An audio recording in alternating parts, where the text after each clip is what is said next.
Hey everyone, welcome to the RotoGrinders Morning Grind podcast. I'm your host, Stevietpfl. It's Thursday. It's March 14th. It is 2024. We have a 6-game NBA slate to talk about here on today's podcast. Joined today by Christy Metzger. You all know her in the DFS streets as Krayton12. Christy, what's happening, my friend? Not much, Stevie. Good to be doing the morning with you. I know it's kind of a busy time of the year. Lots going on. Knee-deep in basketball, of course, but we were talking a little bit. Baseball right around the corner here. Getting excited for that for sure. March getting rolling here with some college basketball. Always a fun time of the year. And just, I mean, love the fact that like I can like sports bet college basketball now. So like was able to get some action in earlier today and just enjoyed watching some college hoops and yelling at the players to drive the basketball more.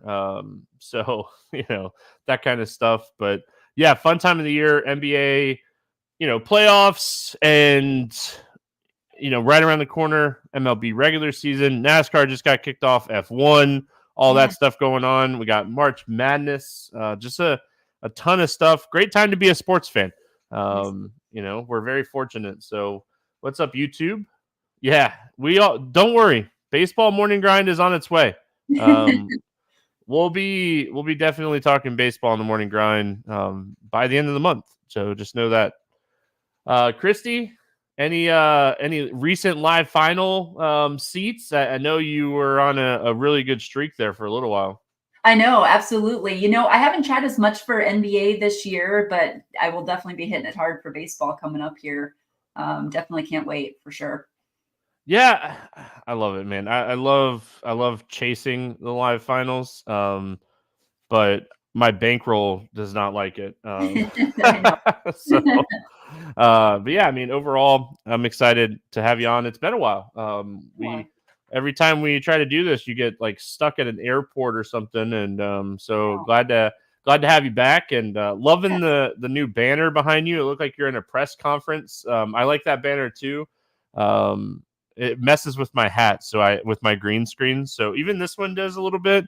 So I have to rock like the very like simple one. But let's get into this slate. 6 games. We have 3 teams on back-to-back, so not too bad. But again, the week of like awesome scheduling continues with another slate under 10. And this is the kind of March slates that we need here. We get started with Phoenix at Boston, 230 total. In this game, Boston a 4.5-point favorite. Eric Gordon, questionable. Lee and Okaji out for Phoenix. Brown, questionable. Porzingis out for Boston. Let's start here with the Phoenix side of things. What do you like here for the Suns?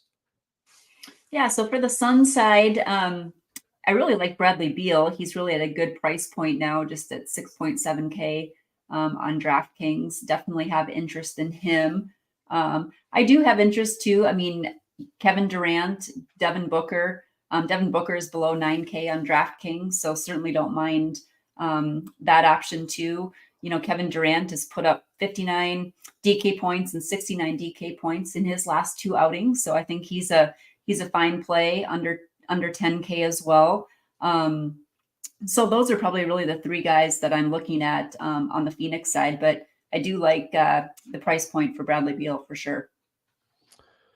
Yeah, I think Bradley Beal is really interesting. I think, he's a guy that is going to get his shots up. It just, for Bradley Beal to have like his ceiling games, it's like, are you going to do anything besides just score? Like 25 actual points, get you a few steals, get you a few rebounds and assists. And like now we're talking, right? Now we're talking 40 plus fantasy points at 6,700. So definitely don't mind that. This is a tough game just in general for Phoenix, but it's going to be one of the most competitive games that we have on the entire slate. So I like Bradley Beal. I'm with you on him. I also think this is a game that Nurkic is going to have to play pretty solid minutes. So I don't mind potentially taking some shots on him. And then flip a coin on Booker and Durant. It's whoever just kind of wants to take control of the game when it's time to take control of the game. And they're going to be your upside type play. But I think that looking at Beal's price, it makes a lot of sense. And then if Eric Gordon ends up sitting in this game, Grayson Allen probably plays like 38 plus minutes. So he's at 5,900. Let's go to the Boston side. No Porzingis, but it sounds like the resting of like White and Drew and all them are done. Real question mark here on Jaylen Brown. I think this back like issue is a real thing. What do we like here for Boston? Yeah, exactly. Like you said, we'll have to kind of wait and see what happens with Jaylen Brown. If he is out, certainly would have interest in Derek White. Last game he put up 46 DK points in 35 minutes. So I think that's a pretty good play there. I think you could play Drew Holiday as well.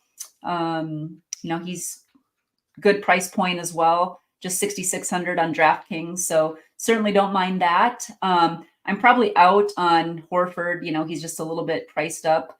So I'd rather take some chances on a guy like Sam Hauser as a value play. I certainly don't mind that. And then, if you're paying up, Jason Tatum, I really like him if Brown is out. But, if not, there's probably other plays that I like a little bit better. He did put up 51 points, fantasy points, DK points against Utah in his last outing. So don't mind that. But yeah, probably for me, again, a lot of it depends on Jaylen Brown, looking at White, Holiday, and then maybe Hauser too for some value. Yeah, these two teams just played like recently. So we saw it was 117 to 107. Jason Tatum played 42 minutes in that game. He took 28 shots. So if Jaylen Brown does end up missing in this game, he's going to put up a bunch of shots. So yeah, it might be warranted to take some shots on him at 9,800. I don't necessarily love the spot for Giannis. We'll talk about that when we get there. The big thing is do we think Tatum has the upside to outscore like SGA, Luka type combos in that late game? So that's probably where most people will lean. And that's where projections are probably going to lean, is taking shots on SGA or Luka. But that means we're going to get Tatum even lower. So I do like Tatum if we do get news that Brown's out. If Brown's out, like you said, take shots on White, take shots on Holiday. Moving on, we got the Clippers at the Bulls, 220.5 total here. Clippers a 4.5 point favorite. This total is down on some books.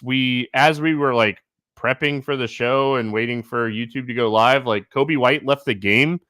And he didn't come back from what I've heard. So I haven't seen anything about him coming back, but I also haven't been looking at my tweet deck either.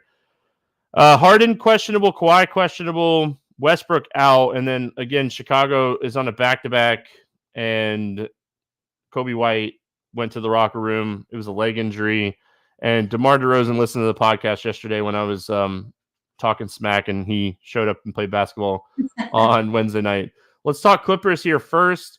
If Harden and Kawhi are out, we're playing Paul George, Norman Powell. This is not an overthink it spot for if these guys are out. Kawhi, that game kind of get out of hand the other night, and Kawhi he had no part of it.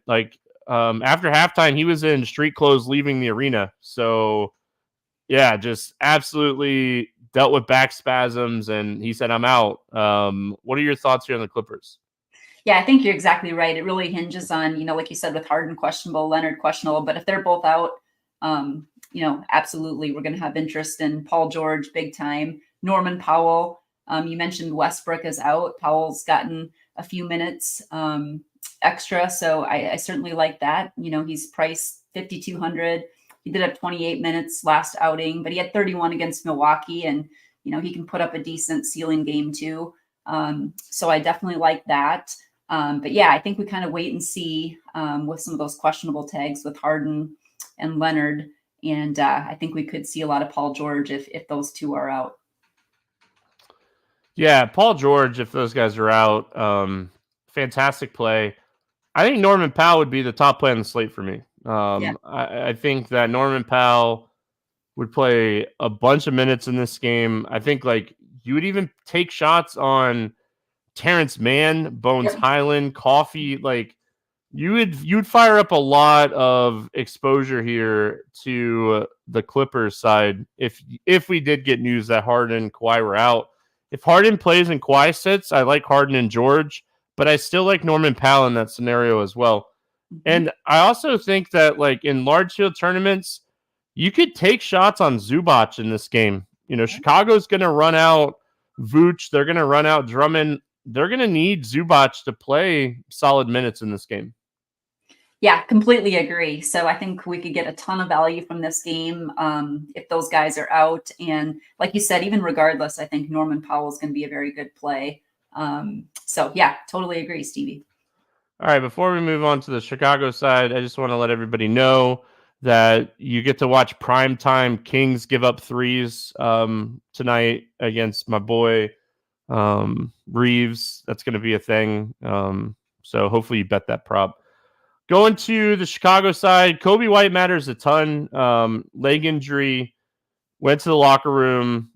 For as far as we know, he has not come back in that game. I don't know if that game's over. It was getting close. Oh, it's in overtime. DeRozan has 45 actual points. He's like, hey, talk smack about me again. See what happens. If we do get news that like Kobe White ends up sitting in this game, I think it's a bump to AU. It's a bump to DeRozan. DeRozan coming off of a big game is an instant fade for me. What are your thoughts here on the Bulls? Yeah, completely agree. Like you said, if Kobe White is out, Ayu Dosunmu, I think is a great play. Like you said, DeRozan, of course, is having a career game tonight. So does make an interesting fade, but he'll also grade out really well if White is out. Vucevic, obviously, going to be an interesting play. So have interest there. Alex Caruso, always kind of look at him more as a filler play, but certainly an option too. And again, we'll kind of wait and see where things shake out. But yeah, I do like Dosunmu.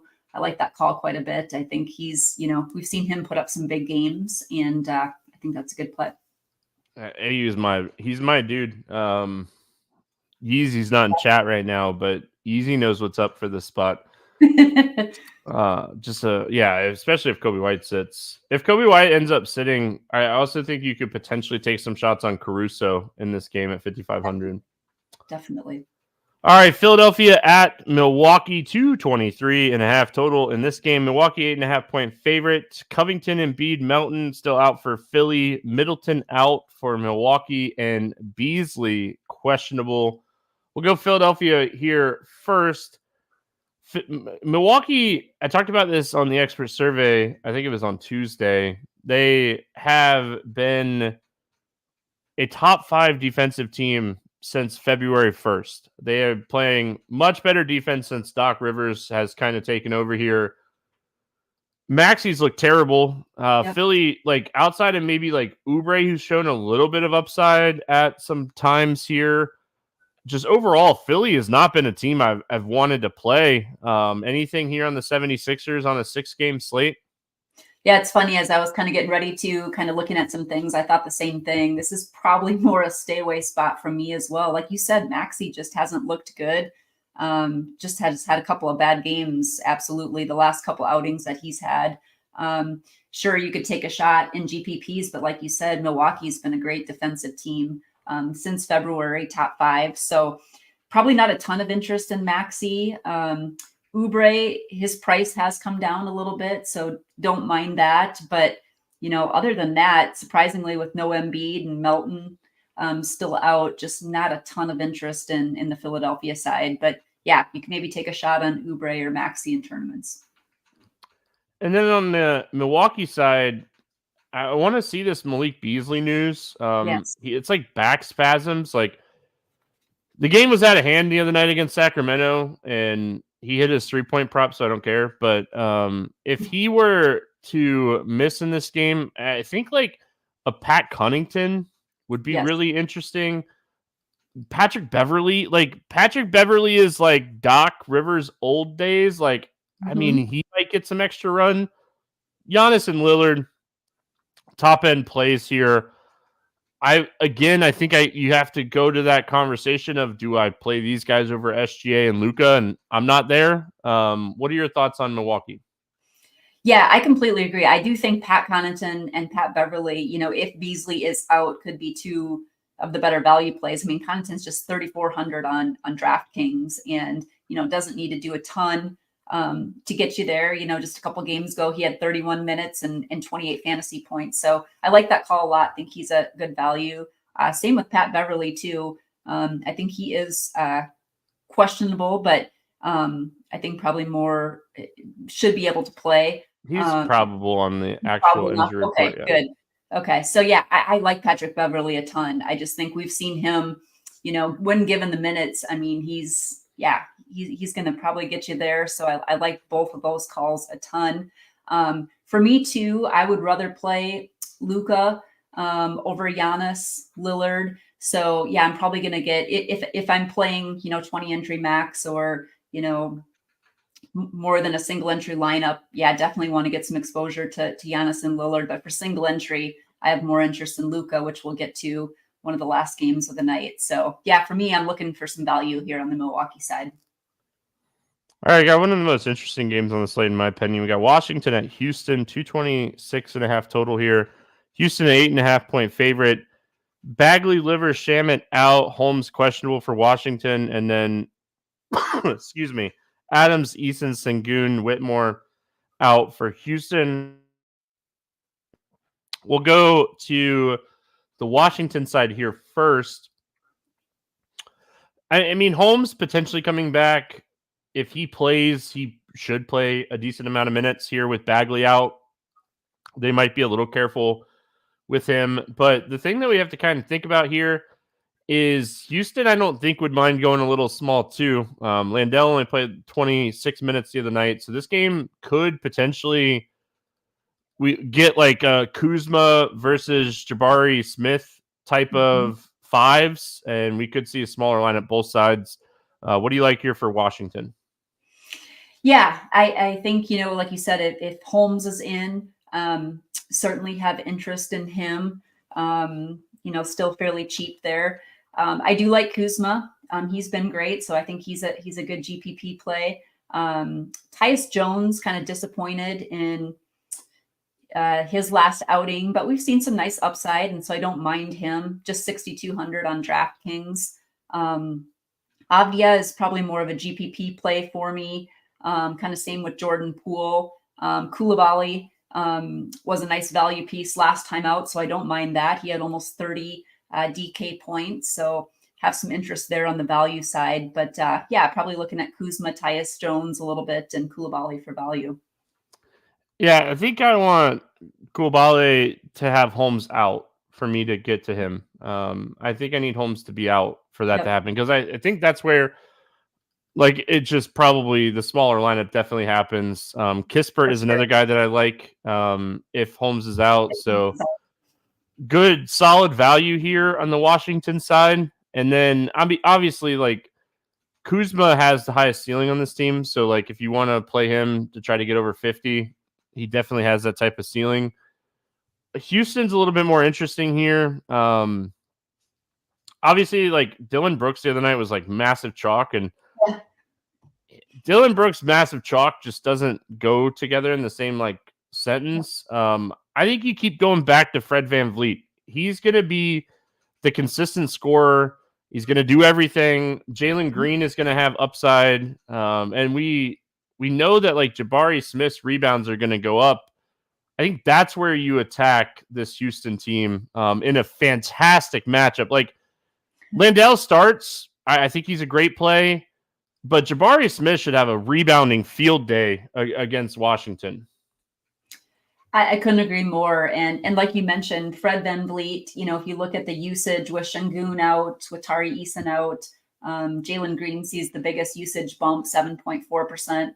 Dylan Brooks, 4.2, and VanVleet, 4.1. But like you mentioned, Brooks was very chalky the other night. So not a ton of interest in him. To me, like you said, it's VanVleet. I do like the upside that Jalen Green brings. He can also, disappoint a little bit too, but we've seen some really big ceiling games from him, and that's what makes him a really good tournament play. They're priced up there, but like you said, it's a great matchup. So I think both of those guys are great. And I do like your Jabari Smith call too. He's still priced in that mid-tier range, and he's going to get the minutes. And I think there's still some good upside there, even on his price at 6,600 on DraftKings. Anything else you want to mention from this one? Yeah, I think, you mentioned too, Jock Lando, decent value too, potentially if he starts. We did see Amin Thompson start last game too, but he only had 23 minutes in there. But yeah, I think for me, Van Vliet, Jalen Green are probably guys, and Jabari Smith are probably more of the guys that I'm looking at on the Houston side. We should also note that kind of out of nowhere, Jason Tate got back into the rotation a little bit the other night against San Antonio. I don't know how much of that we want to look into too much, but I mean, he did play two like solid stints. It's like a 7 and a 6 minute stint. Not enough to like play in DFS, but could potentially like hurt Thompson's minutes a little bit. I think that those guys are hand in hand to each other. So just wanted to note that Van Vliet, Jabari, Jalen's roles are solid. They're locked in. You know what you're getting out of those three.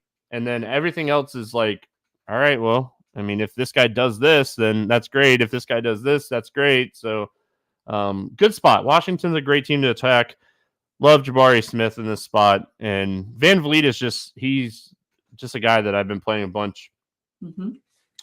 All right, we got the Knicks at Portland, 210.5 total in this game. Portland, one of the worst teams in the slate to have a back-to-back because half their team's questionable on non-back-to-backs. On the Knicks side, Randall and Mitch Rob still out. On the Portland side, who knows who's going to play and who's not. And I don't even mean that to like dismiss the Portland injury news, but who knows what we're going to be looking at here on a back-to-back for them. Let's go Knicks first. Josh Hart just balling out. This guy, he just keeps doing it. And, like, you don't want him to keep doing it, and he just keeps doing it. It's really hurt the ceiling of Jalen Brunson at 9K. It's really hurt the ceiling of DiVincenzo. It's hurt the ceiling of, like, Precious. Precious, only 24 minutes the other night with OG back and playing 29 minutes. So I don't know how much I want to play Precious anyway, but Josh Hart is he's on another level. And I mean, he might be the ceiling play from this team right now. He's playing a gazillion minutes a night. I couldn't agree more. I mean, you just look at what he's doing. I mean, the type of minutes, I mean, you look back at his logs, 39, 43, 42, 43, 45, 47, 40, 42. So it's 40 plus minutes night in, night out for him. And last game, he had 20 points, 19 rebounds, 10 assists, triple-double. Like you said, he's really probably hurting Brunson a bit, hurting Precious, like you said, and DiVincenzo. So I have interest in Hart. I mean, his price really hasn't moved a ton. We've seen him as high as almost 8K on DraftKings. So yeah, until, if anything changes, I'm going to still continue to play Josh Hart. He just has so many big games that he's capable of. He's put up 60 fantasy points multiple times. So I think Josh Hart is the play. I think on the tournament side, I'm always a Jalen Brunson fan too. He only played 27 minutes in his last outing, but he still has great upside too. And I think he's just more of a tournament play. I think the same with DiVincenzo. He's actually priced pretty similarly to Josh Hart. So if you wanted to look to get a little bit different there, certainly don't mind that. But for me, it really is a lot of Josh Hart, and I think I'll be over the field on him just because of the minutes and upside that he's bringing. The only thing about potentially playing Josh Hart in this game is the game staying close. Yep. True. Yep. But yeah, who would have thought like we would be sitting here and saying, "Hey, you got to play Josh Hart at this price point." Going to the Portland side. I mean, okay. Brogdon is getting close to returning. Jabari Walker is getting close to returning. Who knows what's going on with Grant, whether or not he'll be back or not. But what are we doing with Portland here? Yeah, like you said, this is so tricky. Looking at their rotation for tonight, they've got Simons, Banton, Murray, Kamara, and Ayton in their starting lineup. So we'll have to kind of see, like you said, if Grant is in, what things look like tomorrow. But yeah, it makes it really tough to kind of assess here. If you look at, Ayton, he's really gotten priced up there, but, he's been playing pretty well. So certainly don't mind that in tournaments. I think the same thing with Simons. He's priced up there. Brogdon, like you said, is getting close to returning, but not quite there yet. So don't mind that. Delano Banton, if he's in the starting lineup, I have interest. I know his price has come up a little bit. We got him as a really good value here a week ago or so. And he put up quite a few points and has had some big outings. So if he's in the starting lineup, I certainly don't mind him. I think he started over Scoot Henderson tonight. So kind of have to see how that goes and that shakes out. So yeah, kind of a wait and see, I guess, until see what the injuries shake out tomorrow.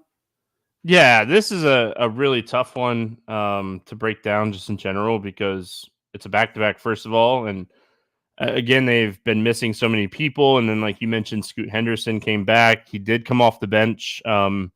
He checked in for Banton. So we'll see what the minute situation of that looks like. But I assume that Banton's going to lose minutes. But, I mean, we shouldn't assume that Scoot Henderson's just going to play on a back-to-back either. So might be a spot where Banton loses minutes on Wednesday night's game, but potentially picks them back up if Scoot ends up sitting on the back-to-back. So pay attention to the Portland news here. Not a great spot, not a great game. If anything's chalky for Portland, it's easy to pivot off of it because this game kind of stinks pace-wise. So, all right, let's go to the game of the night. Dallas at OKC at 240.5 total. Save the best for last is what they say. Thunder, 7-point favorite. Dallas on a back-to-back. They're handling Golden State right now here on Wednesday night. So we'll have to see just kind of how that game shapes up. But 8 minutes to go. I think Dallas is up by 15 last time I checked, 14. So I assume everybody's good to go for Dallas if no one gets hurt. But we'll see if there's anything. And then the Thunder is good to go. Nothing on the injury report for OKC. Dallas full strength. Who do you like here for the Mavs?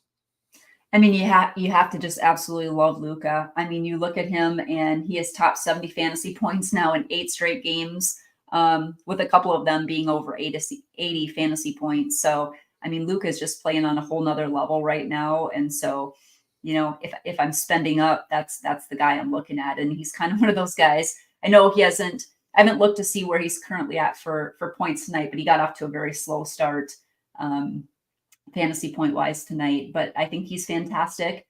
I think Kyrie Irving is always a decent pivot off of Luka in tournaments, in large field tournaments especially. So certainly don't mind that. For value, certainly don't mind Gafford. He certainly has some upside too. So don't mind that. He did start tonight. But for me, it's really just a lot of Luka on this Dallas side. Yeah, I played Gafford on Wednesday night. He had like 6 blocks the last time I looked at my lineup. Yes. Just his upside is massive. So it is. Also played Jonathan Isaac, for anybody that was wondering, from the podcast yesterday. Stuck to my word. He scored 23 fantasy points. I'll take that. He outscored almost all of the value from Toronto and Detroit. So if you played Isaac with me in my 4%, problem is I paired Isaac with Cunningham, who didn't play the last 15 minutes of that game, and I was losing my mind because I had his point prop too. But I'm like, oh, he's cruising. He'll check back in with like 8 minutes to go. Never check back in. I'm like, okay, thanks, Detroit.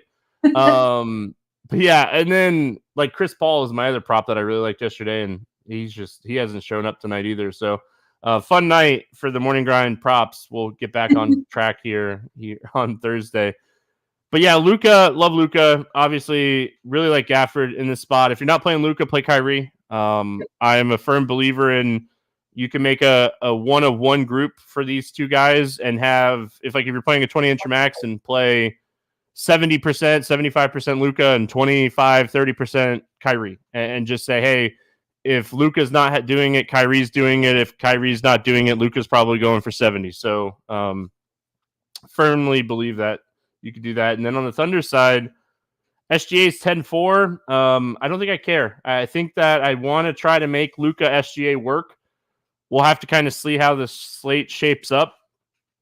As far as value, we have talked about some value plays that we like, and this really would be a lot easier if Harden and Kawhi sit, so we'll be paying attention to that. But if you're not playing SGA, I think you could go to Holmgren in this spot. I do like this matchup for him, just in general, so I don't mind Holmgren.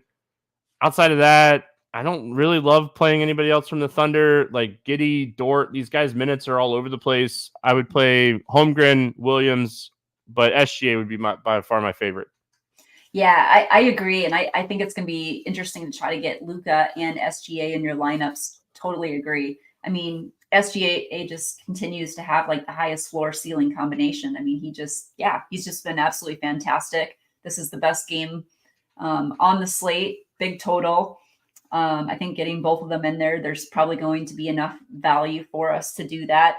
And like you mentioned, not a ton of interest in anyone else. I do like Holmgren. I agree. I think at 7,200, he has really nice upside too. And so he's someone that I'm going to have interest in, especially in tournaments. I don't mind, I guess, Lou Dort for value if you need it at 4,200. But like you said, his minutes are really all over the place. It can really vary. Don't have a ton of interest in Giddey. He's a little bit more expensive, but Lou Dort has had 35 minutes, 33 minutes in 2 of his last 3 games and is able to get, mid 20 fantasy points. So don't mind that if you need to. But yeah, I agree. I think getting Luka and SGA in a lineup is a great way to go in the best game of the night. Yeah, Lou Dort in that scenario makes some sense because you have 4,500 per player left. You're gonna need some value. Yep.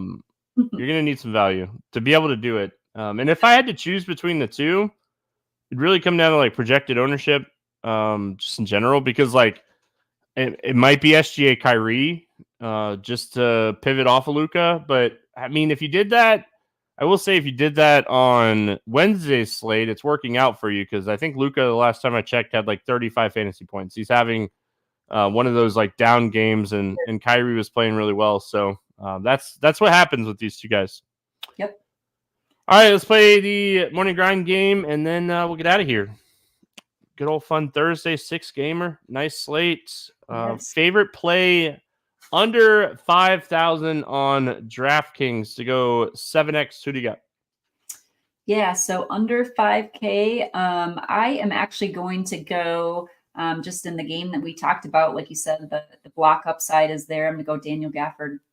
Yeah, I like Gafford too. That's who I had written down. So I like that. I'm with you.